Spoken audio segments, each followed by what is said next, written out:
So, welcome back, dear teachers, to another episode of my favorite teachers podcast, The Teaching Tales. I'm your host, Mischelle Denniz, and I'm thrilled to introduce you to our special guest today.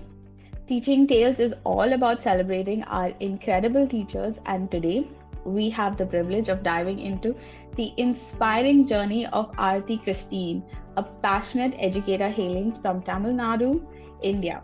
Aarti's path to teaching is nothing short of remarkable. So join me as I dig through her vibrant experience and teaching insights. Welcome to the show, Aarti. Hi, Michelle. Nice to be here. We're so happy to have you here and talk about your journey. I went through your resume and it seems like an interesting one, an interesting transition. All right, and I can't wait to get started on talking to you about this. So, Aarti, before becoming a teacher, you worked as a media executive for a year or so, right? Can you take us through your journey from media and public relations to teaching? What motivated you to make this transition, and how did it all begin?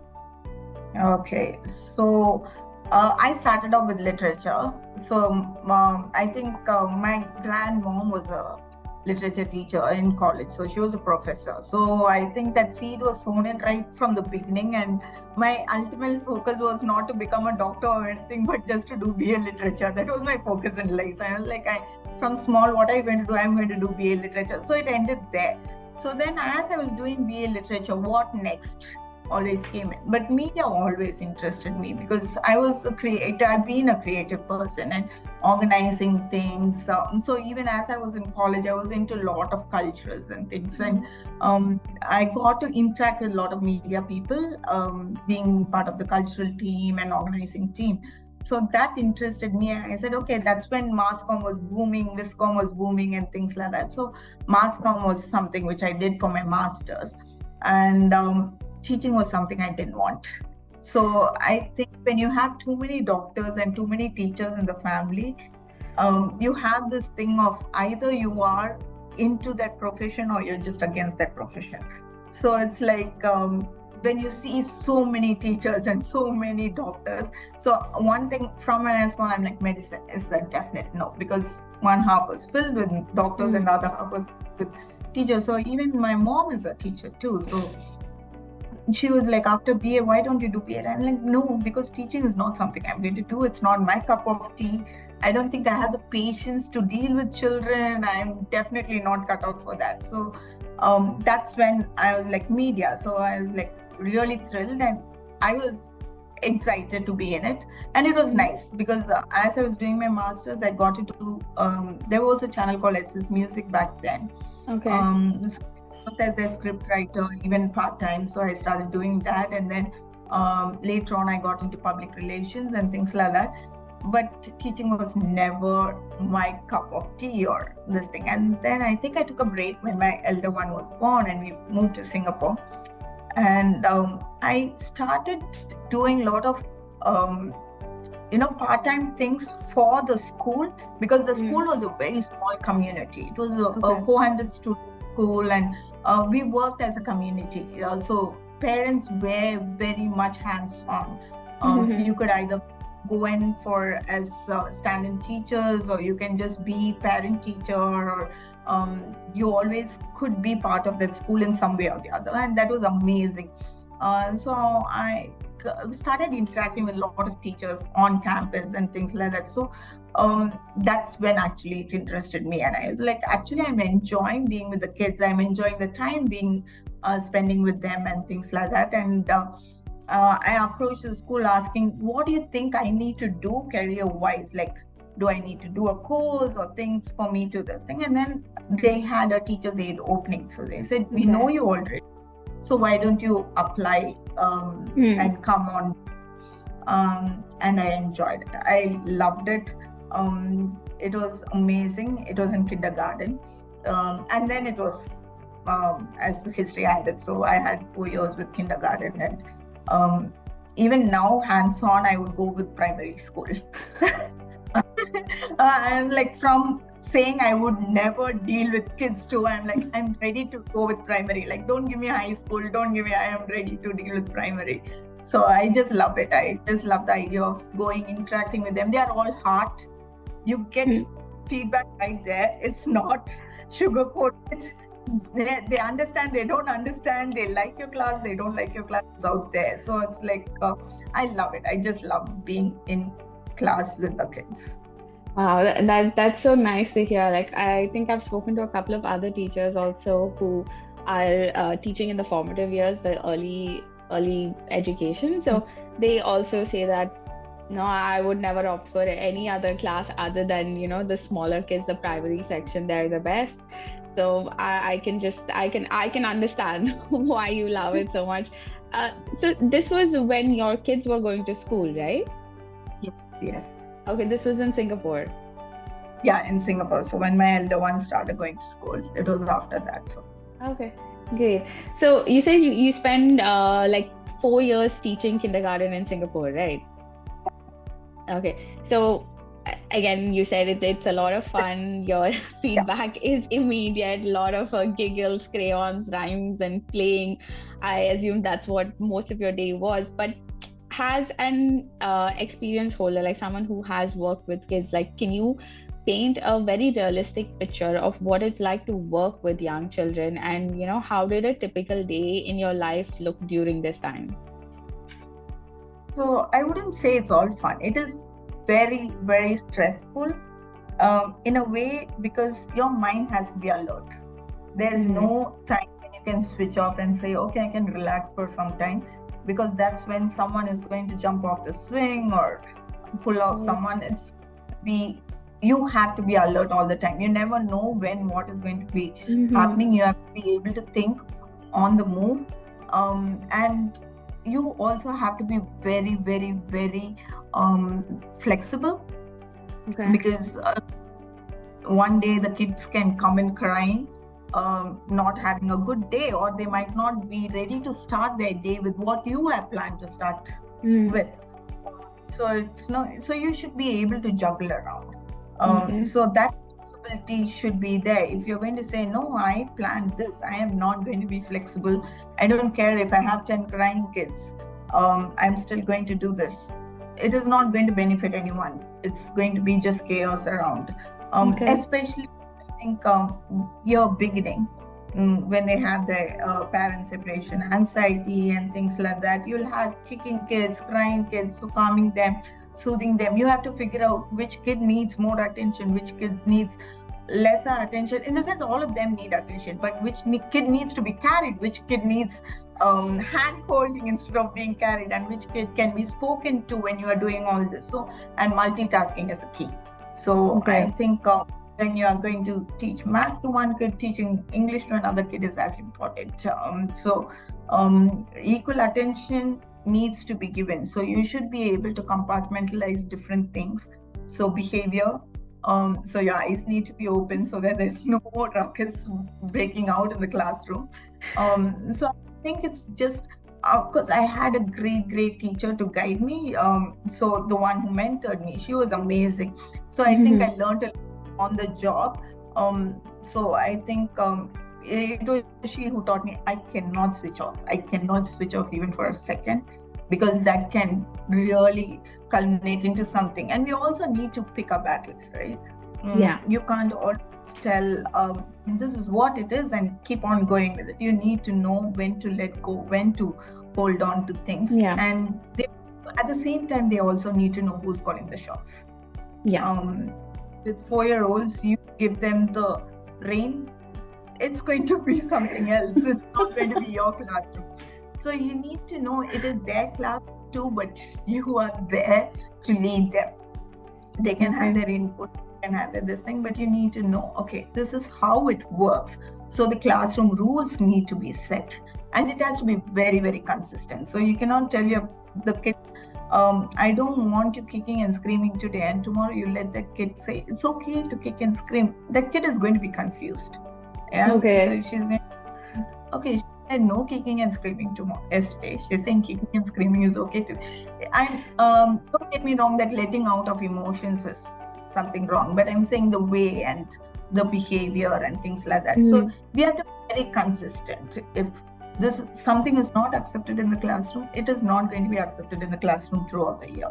Yeah. Okay. And if a kid is acting out of thing, why is the kid acting out of character? We also need to probe into it. It can be something as small as, oh, I wore the wrong shoes today, I don't like wearing these shoes today, or I didn't have the pancake which I wanted today morning. But they also feel so much better when they talk it out. I think that spending little time with the kids, finding out how their morning was, how their previous night was, kind of builds a rapport, and that trust level is also there. Yeah, they should know no matter what, you will be by their side. You're going to let go of them. I think there are days you feel like pulling your heads hair apart and saying, oh no, I don't want it. But I think end of the day, like amazing. It's just amazing. But it is stressful, I would say, because we definitely look forward to our fall breaks. We look forward to our Christmas breaks to say yes and feet up. But I think that's to get rejuvenated and reset to come back with all our love and back for them. So nice. I love the honesty with which you answered this question, saying that yes, it's amazing, it's lovely, but at the same time, there are days when I want to just, I want to pull my hair out, which is so nice. Like, you don't always get honesty when it comes to this, because teachers are expected to, act a certain way, to always be composed, to not lose their grip and things like that. But yeah, I mean, we're all humans, right? It happens. There are days when we just want to be like, oh, I can't do this anymore. So you mentioned that it's important to allow even kids in primary school to be able to let out their emotions. Now, kids have different ways, especially small kids. They kick and scream, they cry, they just scream, they make noise, they want to hit you. There are a lot of different ways. So how do you, as a kindergarten teacher, create that safe space for them to know that, okay, I'm here, you can come, you can tell me when you're upset, you can talk to me, and have them do it in a constructive way, not a way that's going to disrupt the entire class? Like, how do you build that for them? I think it gets built over a period of time. Day one is not going to be, oh, I love you, ma'am, or I love you, Mrs. Christeen. It's going to be, okay, who are you? And from who are you, and I also feel you need to show who you really are to them. So if you're having a bad day, a lot of misconception is that 4-year-olds can't understand things. 4-year-olds, you can't tell this to a 4-year-old, or you can't expect a 4-year-old to, behave in a certain way. After all, they are 4-year-olds. They can understand a lot more than we think they can, or behave in a way we think they can. Just that I think we have to let them know, and also showing a bit of our family to them. So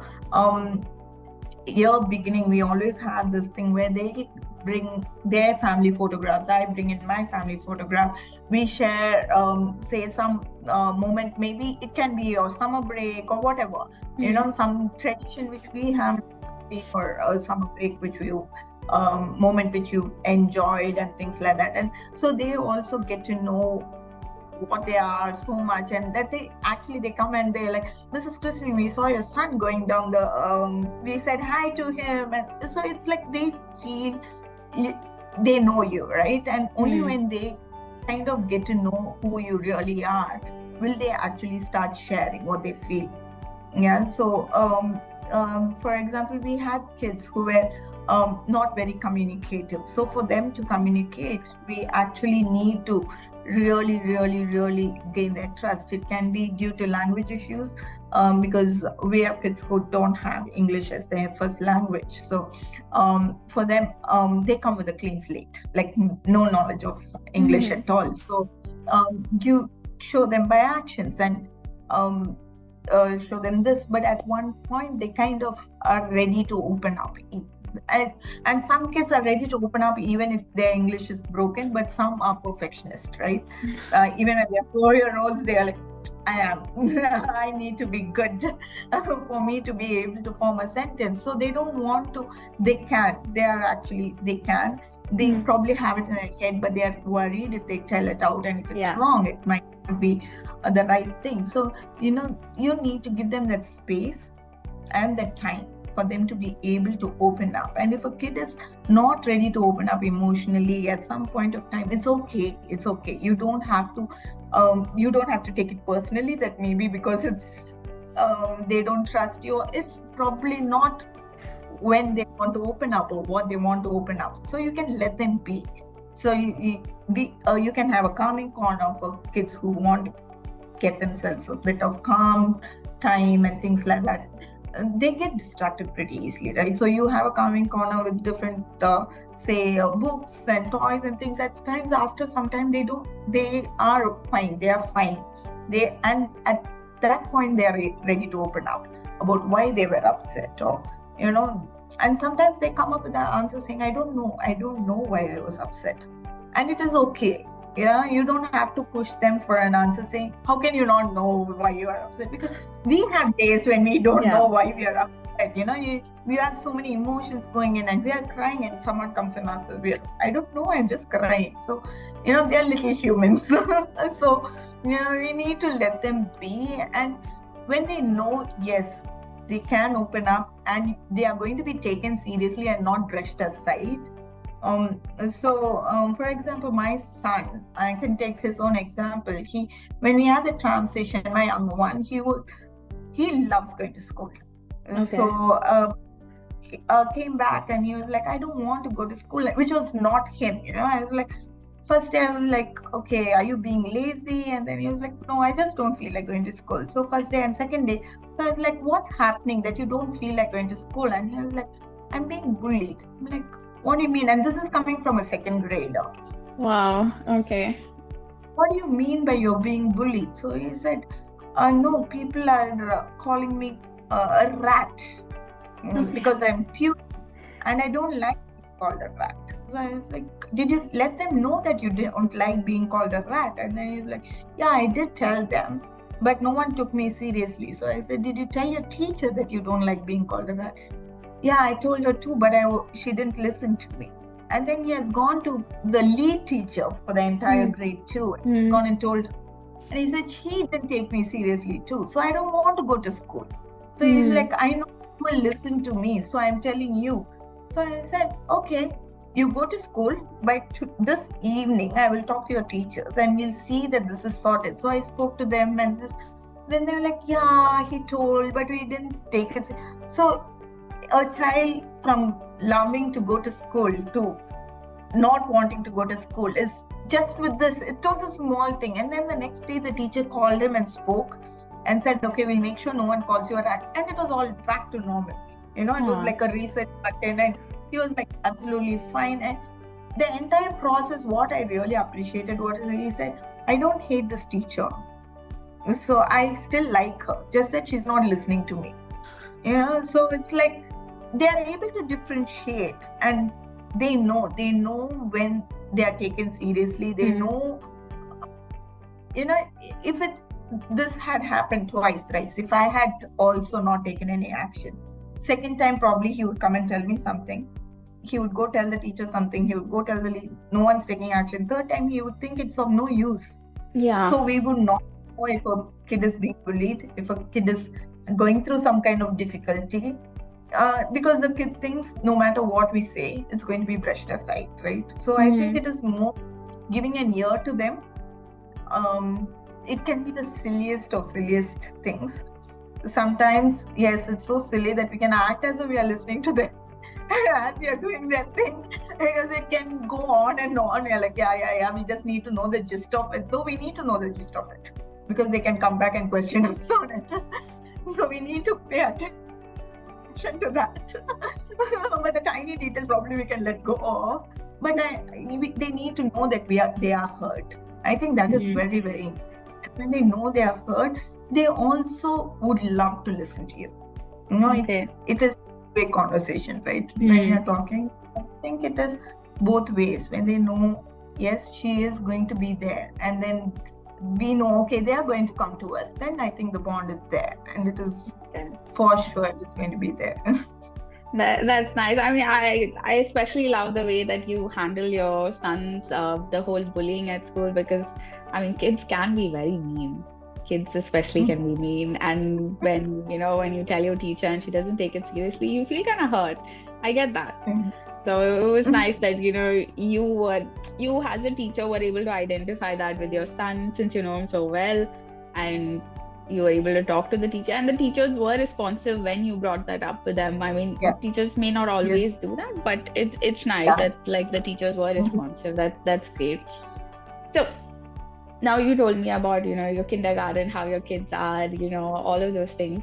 I want to know if you have like any adorable stories of students who were your biggest fan during your kindergarten days.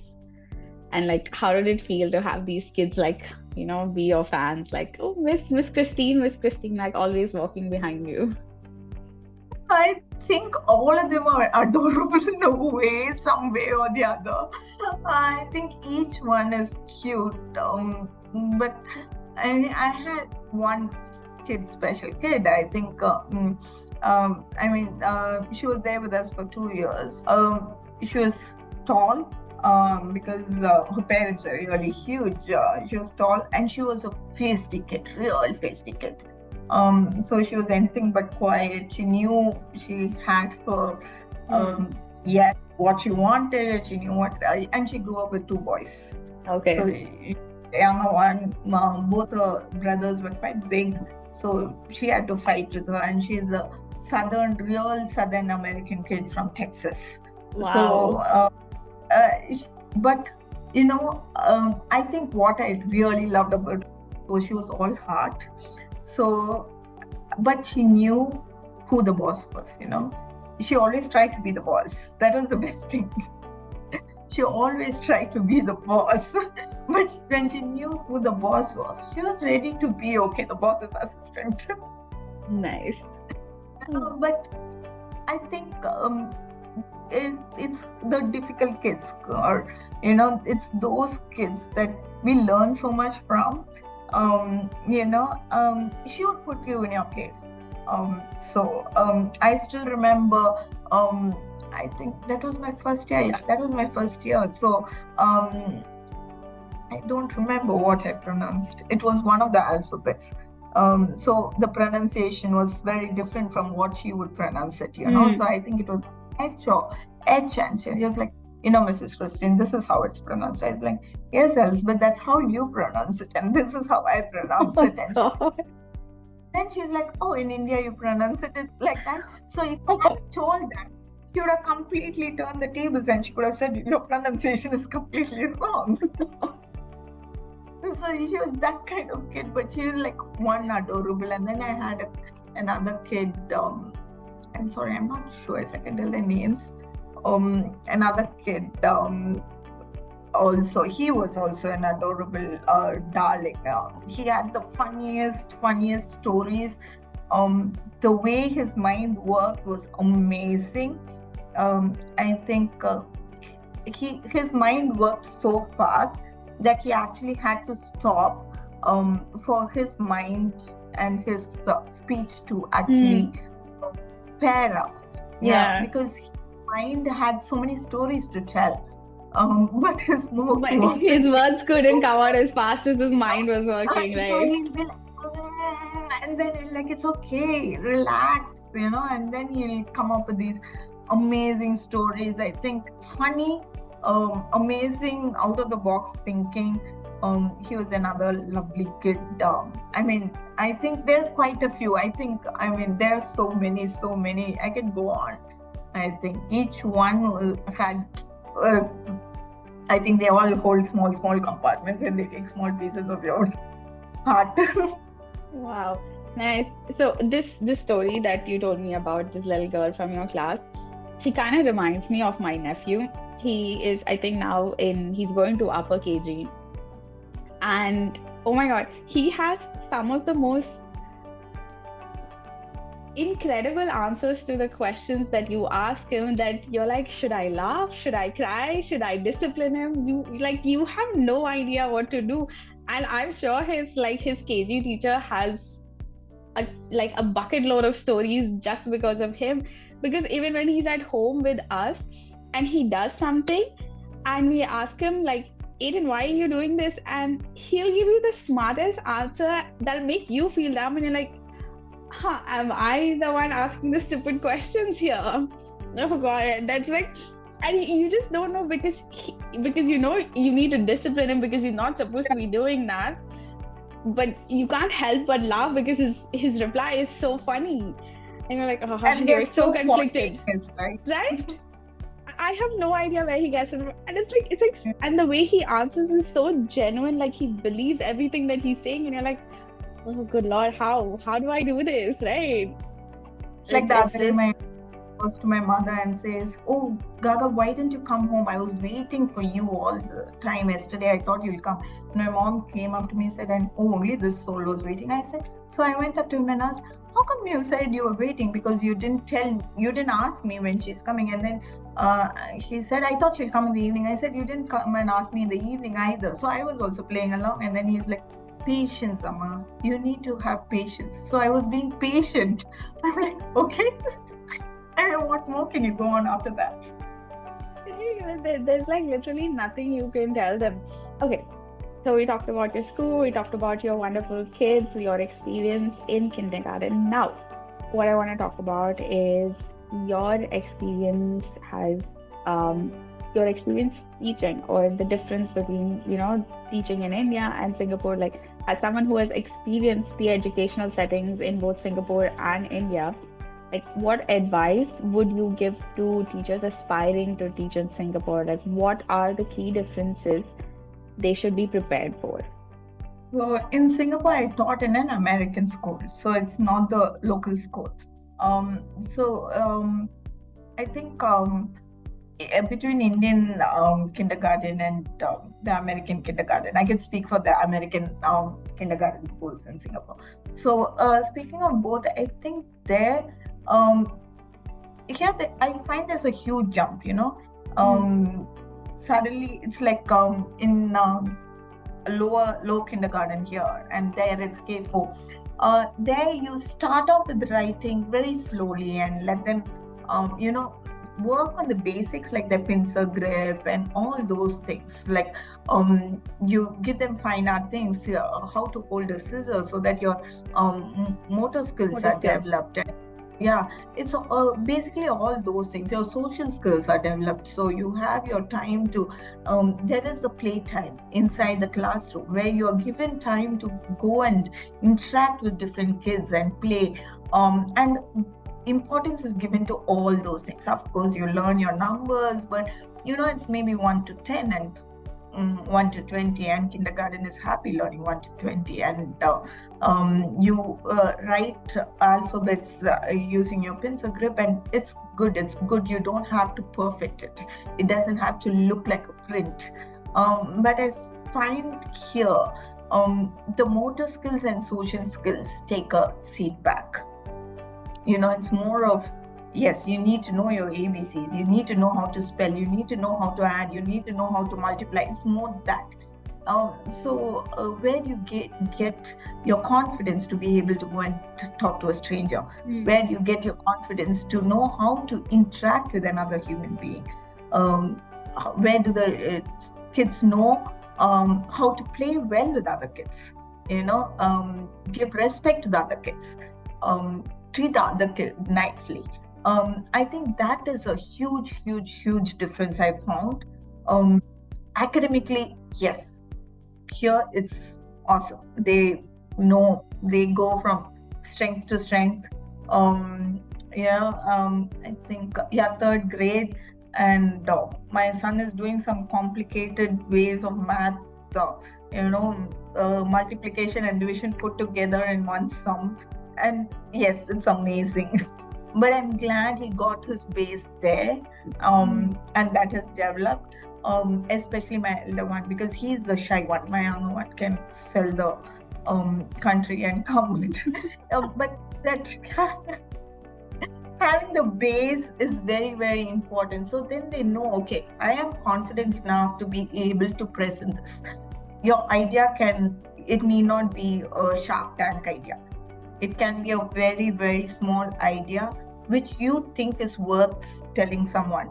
And being confident to be able to put it forward, I think that is very, very important. And those social skills, and I feel here giving a scissor to a kid is no. Don't give scissors to kids. They can harm themselves. But there are kid-safe scissors. Teach them how to cut. So start off. It kind of gives them so much of more strength to later on do those fine motor skills and fine skills are developed. So I think the time needs to be spent for that too. As much as we stress on academics, I think it needs to be spent on that too. There needs to be a good balance. I think that is one huge difference. I think now the teachers are amazing here too. I mean, I by God's grace, I had an amazing set of teachers right from my kindergarten to grade 12. But I've heard other stories where teachers have not been approachable in India, and so many where they're not. It's like it's not a very friendly scenario where you can go and chat up with them and things like that. And by God's grace, I've been blessed. I keep telling my kids, I think my school was international even back then.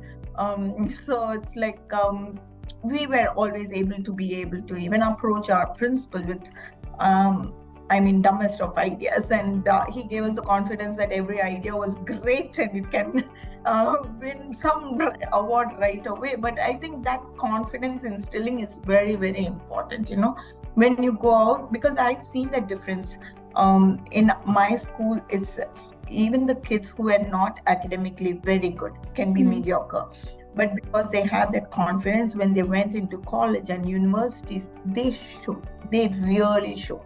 They were doing so much better because they were able to put themselves out there. They were ready. They were ready to have the constructive criticism. They did not reel back when they were actually attacked. They were ready to face the world. And I think that is very, very important, because the future, it is not going to be, are you ready to do X plus Y plus Z? Or are you ready to do X plus Y plus Z and tell the world that, yes, this is how I do it? So I think that is very, very important, and that needs consideration a little more here.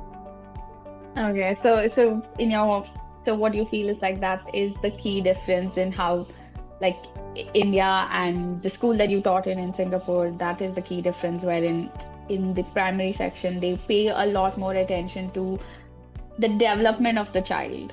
It's like a holistic development, wherein here we kind of give a little more importance to the syllabus than the other things, right? Yeah.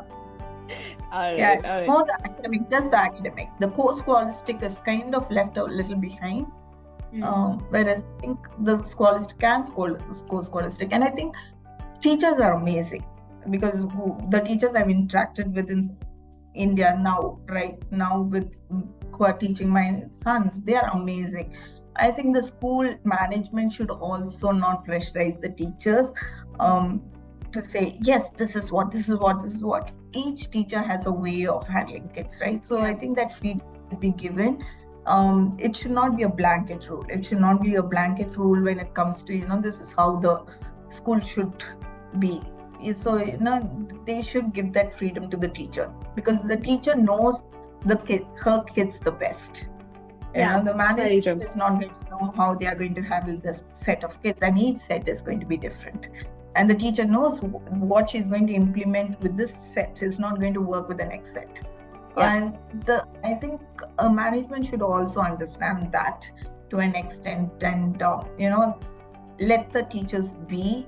And how we say there should be the confidence between the teachers and students, there should be confidence between management and teachers too.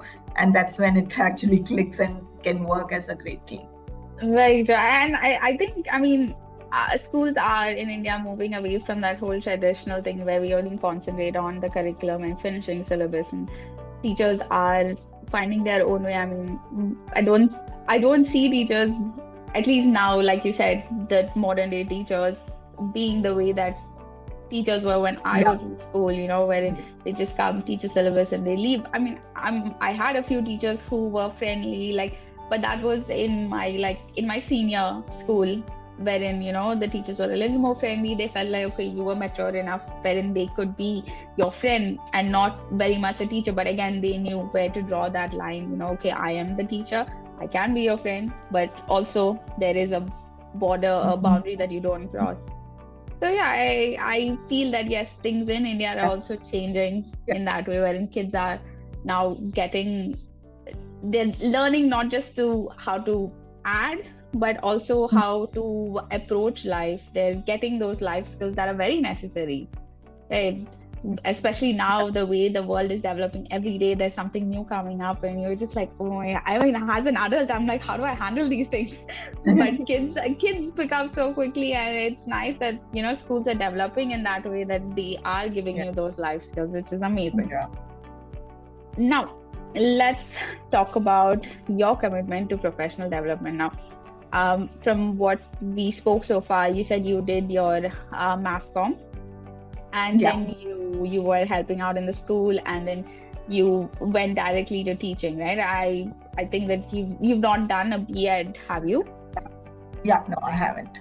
No. So this was there. So when I came back to India was when I decided, okay, after the initial transition, I was like, okay, I need to, if I'm going to take up teaching, I need to be equipped, I really wanted to be equipped. And then I was also weighing all the other courses and things, and B.Ed again wasn't recognized internationally, in the sense it needed attestation and it needed a lot more other things to go through. And that's when I came across actually PGCT. It was very random, absolutely random. I think it was God's grace that I came across that. It was like, I think I sent in a request saying I want a mentor session, and I had forgotten all about it.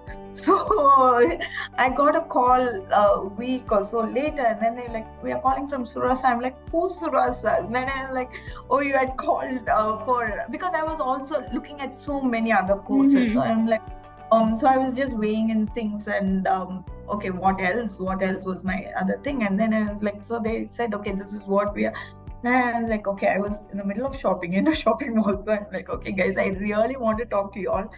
So can we actually, set up a time and things? So then they were kind enough to do it another day. And when they spoke to me, I felt a lot of sense, okay, PGCTL and PGCTL is not a cakewalk either.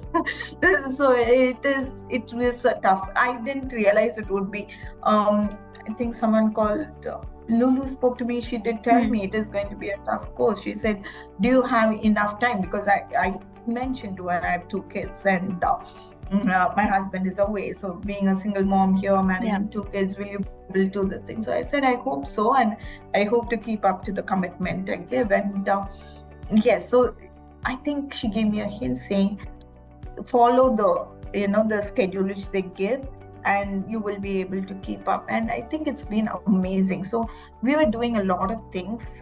As I said, when I was back there, so we were doing this grouping of teaching them, and so we always put them in some in English and math and fine arts and fine motors and art. But I didn't understand the science behind it or what we were doing and things like that. I was doing it, it was working well and amazing and things like that. But when I got to study it, it was like, oh, okay. That's when it clicks. Oh, this is why you're doing this. And this is why, oh, this is behaviorism and things. So you also start labeling things. And later on, it's nice as a teacher to be able to come back and, understand certain things. Always when you find a kid is this thing and you're like, why? And then you just have to go back and understand, okay, this is probably why, and you need to give this. So I think it threw a lot of light in that. And I think now I'm better equipped in that way, because it's not just, I had an amazing, as I said, an amazing mentor and an amazing school, which gave me a lot of freedom to be able to learn and understand things. That also when you actually are learning, it's really nice, right? You kind of have more structure to it, and when you have more structure and when you're backed up by it, the confidence you gain is so much better, right? It's like, okay, now I can have it better. It's like, okay, I can even do this, I can do this. And time management was something which I was very, very worried about always. Time management and using technology. So these were two things I was very worried about. And now I'm okay because I did an internship to complete all my assignments. So I used so much of technology in class. So there was the pinwheel which we used to, pick out random names, and that excited the class so much. So I was like amazed at myself. I'm like, oh my God, my class has so much technology, because otherwise I like have everything in paper and pen and carry so many things, and life has become so much easier. And I think it is really nice, and it is important. Even, doctors, they keep upgrading themselves, right? They don't give you the same medicine which they gave you 10 years back. Engineers keep upgrading. So why shouldn't teachers keep upgrading ourselves? And I think we should, because we are the ones who are giving the base for doctors and engineers and everyone. Very true. So I think it's very, very important for teachers to be upgraded and to be up to date, to know what is happening in the world, be general knowledge wise, technology wise. You can't say I'm an English teacher, I'm not bothered about what's happening in politics, or I'm not bothered about what's happening in sports because I'm not a PE teacher. Tomorrow you can have a kid who's interested in soccer, and to get to him, the only way can be to talk about maybe the PSG team or the Arsenal team or this thing. And so, it's like, it's very, very important to know a lot of things, even to connect to the students. So I think teachers are I think it's one profession where upgrading cannot take a back seat. We have to be upgraded every way possible. Very true, very true. This, what you just mentioned, right? Like, you can't say that you're an English teacher and not have knowledge of anything else. This reminded me of a teacher that I spoke to. We had a podcast with a teacher called Pavan. I think he's teaching in Malaysia. So he mentioned this one student in his class who likes singing, all right, but she wasn't able to connect with physics. So what he did was he went online and he found a song which explained. So he used song to explain physics to her, and then she automatically started liking the subject. Right? So you said exactly the same thing that he already did, which is so nice. Right? So like, as teachers, you guys have to like, what do I say? You say, there is this saying, right? Jack of many trades and master of none. But teachers are jack of many trades, but you guys are still master of everything. You have to be. Yeah, it's like you don't have a choice. If you need to be on top of your game, I think that's a great way to connect to the students, right? As I said, if you know a kid is interested in soccer, as he did, as this teacher did, he knew she was interested in music. So getting to him through music is amazing. Because the other day we were talking about moral values, and I was talking to a kid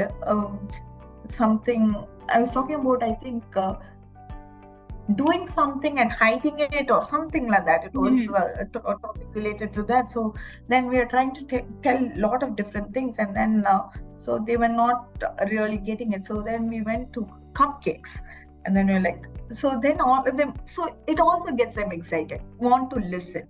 And then still one boy wasn't getting it. So then I knew he is a big soccer fan. So I had to bring in a soccer example to him. And then he was like, oh yeah, that makes sense. I was like, someone just lifts a little bit of your boot and just leaves it and doesn't tell you. And you don't know. But next day when you're wearing your boots, who's the one who's... So then he was like, oh yeah, that makes sense. So it's like, you should know how you get to each one.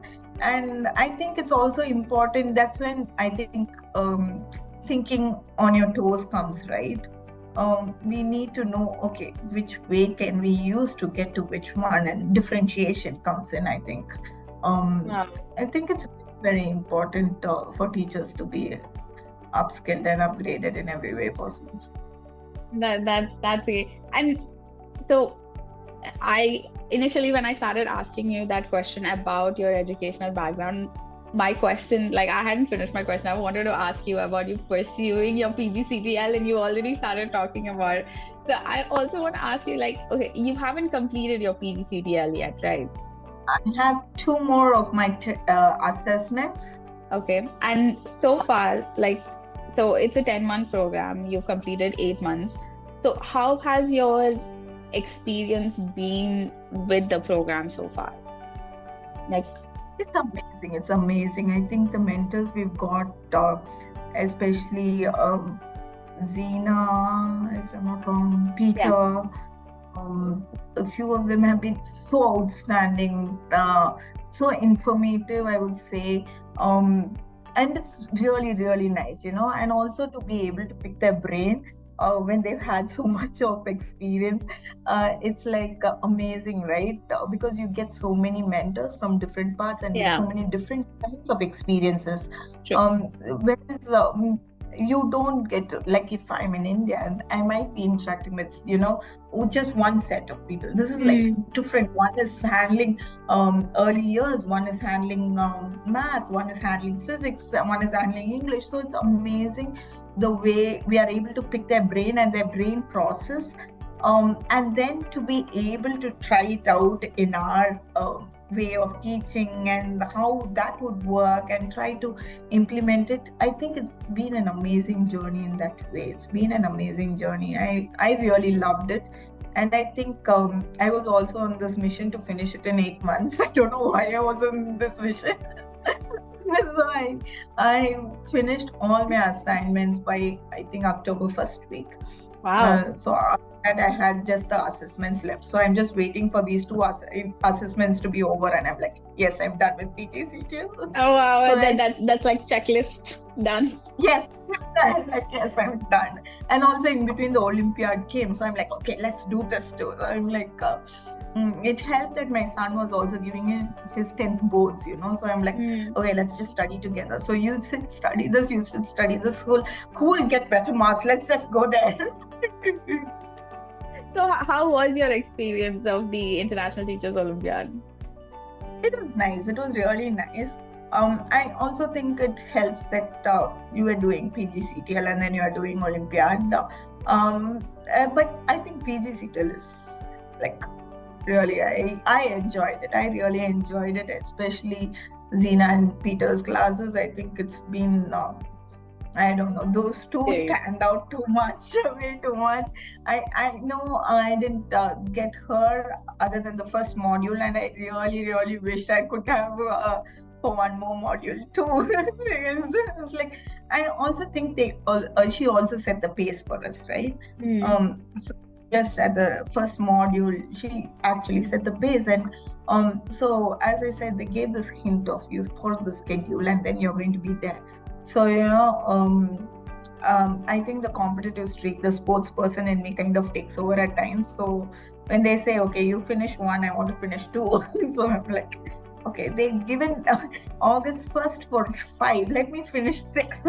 So, it was nice. So that kind of pushed me to also, do the self-assess paid modules. And Rishabh, he was also amazing. There were a few modules where I actually missed him because he wasn't teaching.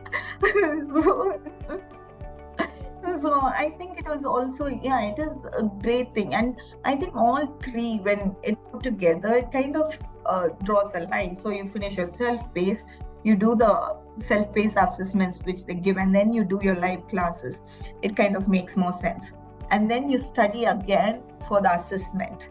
You come a full circle. So it kind of gives you a very clear picture, because when I was doing my self-paced, I'm like, I'm still connecting the dots to the way I taught and things like that. So if they are teaching behaviorism, I'm still connecting the dots. Okay, this is how I did it in class. Okay, this is how I executed this and things. And then when I'm giving my assessments, the in-module assessments, I'm like, okay, fine.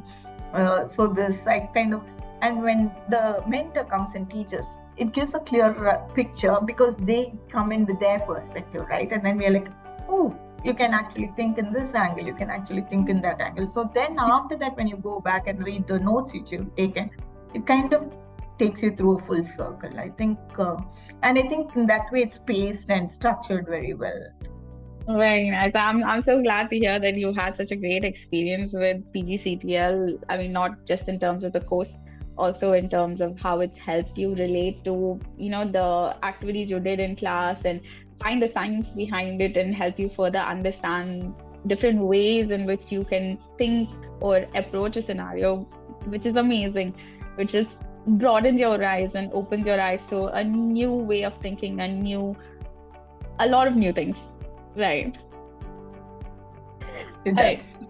I am sure you celebrate Diwali in Tamil Nadu as well, right? I'm sure you celebrate Not in. much. I'm traveling.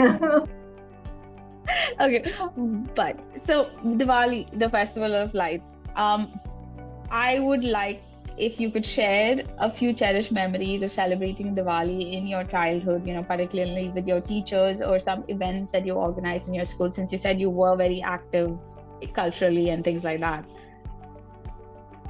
So actually, Diwali is something our school also didn't celebrate in a big way. Unfortunately, and I've been against crackers from an time. It's very small. So I've had this thing. I think it's probably some mark which I left because I visited one of the cracker factory when I was very young. So probably grade 1 or grade 2, and I saw a lot of people's hands and the way it was when they were actually working on it, and I think that left such a huge mark in me that I am completely against crackers. So it's like my dad and my granddad used to get crackers from all the patients and things like that, and I'd be like, no, I'm not bursting a single one of them. So it used to be all kept there, and now the other day my son was asking, Amma, do you want? But he's all for this green environment. He's into that zone right now. So I said, you want a green environment and you want to burst crackers. So he's like, oh yeah, that's there. And also,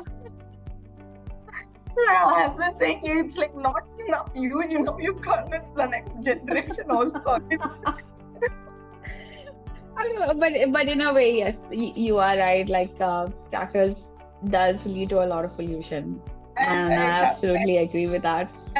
Pet who hates crackers, so I feel it's the time that they go under this thing. My earlier pet, which I had when I was young, he was a lab, so he used to hate stepping out during those 3 days. Loud noises. And loud noises. He would not want to come out. He'll keep crying constantly, and that used to break my heart.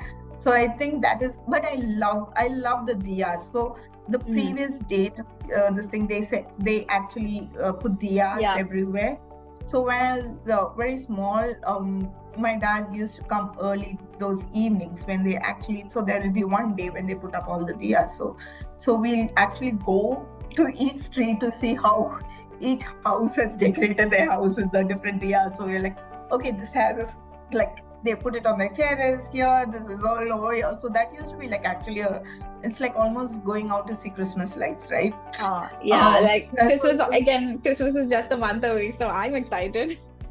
Yeah, I'm all excited for that too.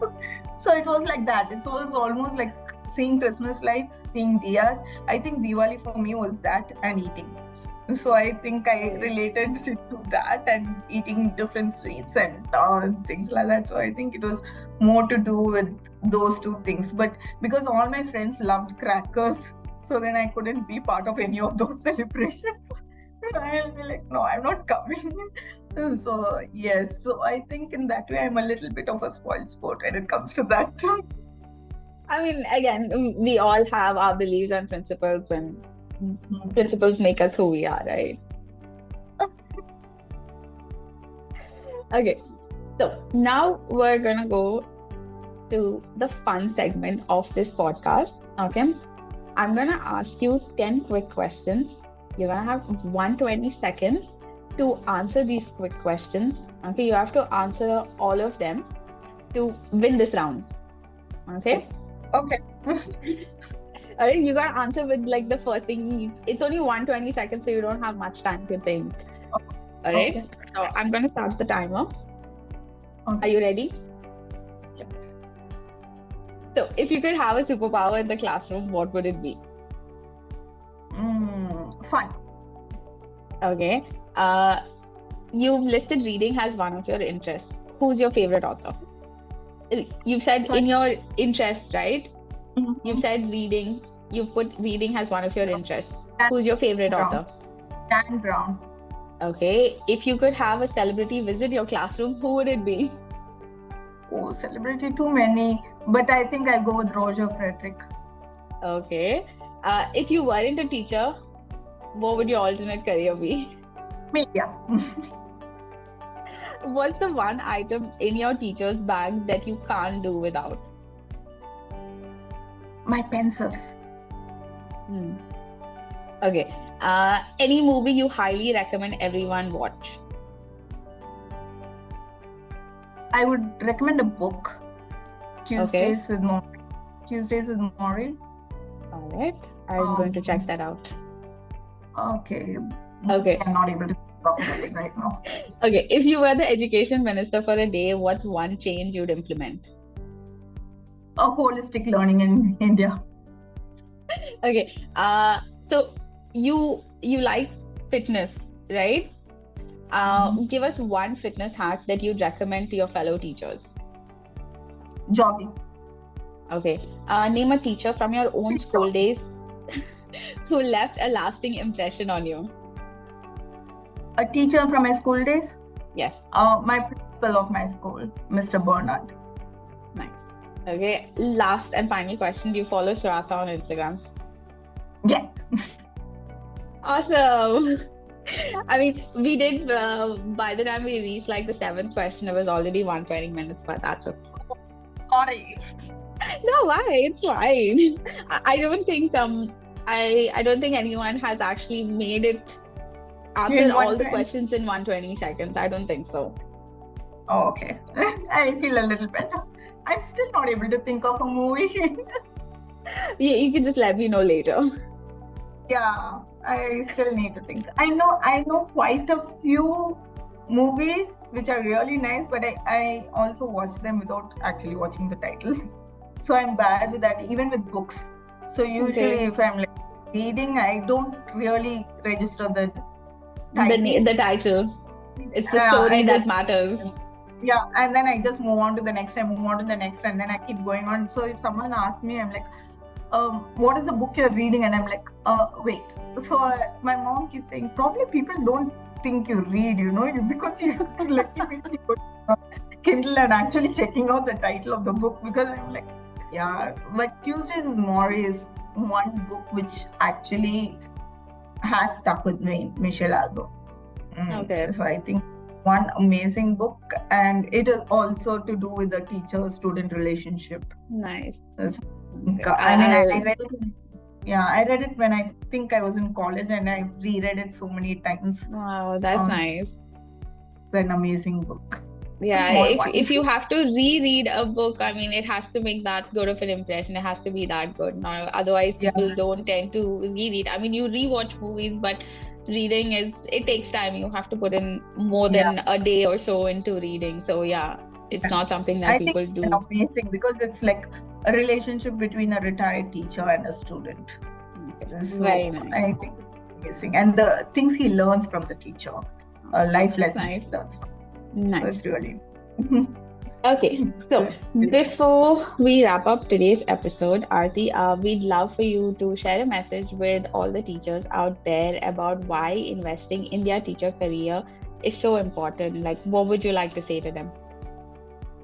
So, as I say, we are the ones who actually lay the base, right? Lay the base for everyone. So, if we are not equipped to be able to give the right base and the right basement, I think the building is not going to be strong enough. So we need to be upgraded and to be out there to be able to give the students the right focus and the right base. So I think that is very, very important. So even if we cannot look at our investment in terms of money, Yeah, I think as teachers, we need to look at our investment in terms of how the output and outcome comes in terms of teaching.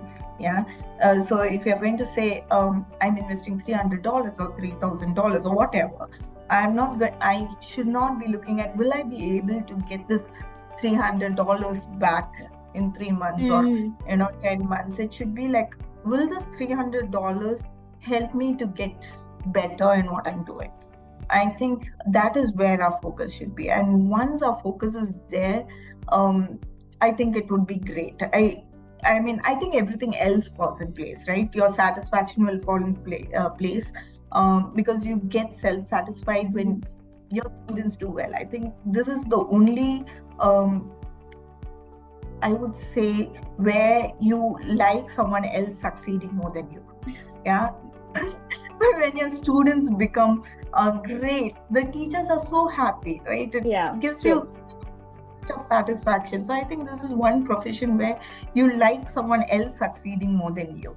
So I think, and also this is, I think doctors are great. I think they are great. They do a lot to save lives and things like that.